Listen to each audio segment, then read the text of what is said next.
Hi guys, and welcome back to my latest video. I wanted to kind of talk about how we conceived on the first try. And this is going to definitely be TMI, so if you don't want to hear certain things about the process of trying to get pregnant, then just don't watch it. Or if you're family and you're like, oh, I'll be weirded out by this, then just don't watch this. So anyways, YouTubers always like enter that disclaimer right at the beginning of videos, and I'm always like, no, I want to hear the TMI. So I'm going to tell you guys the TMI. So yes, Jesse and I tried to start conceiving the beginning of January of 2018, and it's January 24th today, and I just found out that I'm pregnant. So it's just crazy that it worked the first time, and I'm still shocked and like mind blown that it actually worked. And I think the biggest reason why I'm shocked that it worked is because I never got a positive ovulation test. And I've learned now that if you're only taking the test every 24 hours, that you could actually miss your LH surge, yada, yada, yada. But so I was kind of like discouraged for several days taking those tests. I'm like, it's negative, it's negative, it's negative, but it says I'm in my fertile window, like what the heck? But obviously you can still get negative ovulation tests and get pregnant because here I am. So I want to talk about some of the things that we did to try and conceive. The first thing is I was taking prenatals for the past couple months. Jesse was taking a multivitamin, and I stopped drinking alcohol like the beginning of January prior to us trying to conceive, just because I wanted to make sure that wasn't like in my system or anything like that. The next thing that I've been doing is I've been tracking my periods on a period app, which the one I was using is called Flow.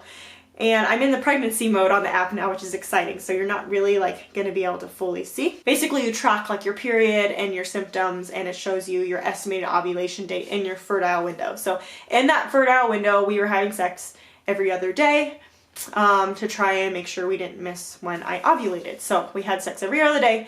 And then when we were having sex, I don't know if this matters, but I read online. I've read both, like it helps and then it doesn't help, but whatever, we just tried it in case it did help. We were doing positions where like the sperm wouldn't all fall out, so you can be creative on what you think that is. And then after, the sperm was inside of me, I'd lay on my back and try and keep it in for like 10-15 minutes, just so that way it had the best chance of getting up there. But I will say, like, I don't know if that actually matters, because most of the time, like, it's hard to keep it all in there, like, right after having sex. So, a lot of it, like, would come out and some of it would stay in there. So, if, like, I'm not saying that makes a difference or not, but that is what we did. The next thing that I did is I tracked my temperature and cervical mucus, and I tracked my temperature for, like, the past 2 months, and that's the only way I knew that I probably ovulated, because if it weren't for tracking my temperature, I honestly would have thought I just didn't ovulate, because the tests were negative, and I was like, well, if the tests are negative, then I didn't ovulate. But obviously I did, because here I am having a positive pregnancy test.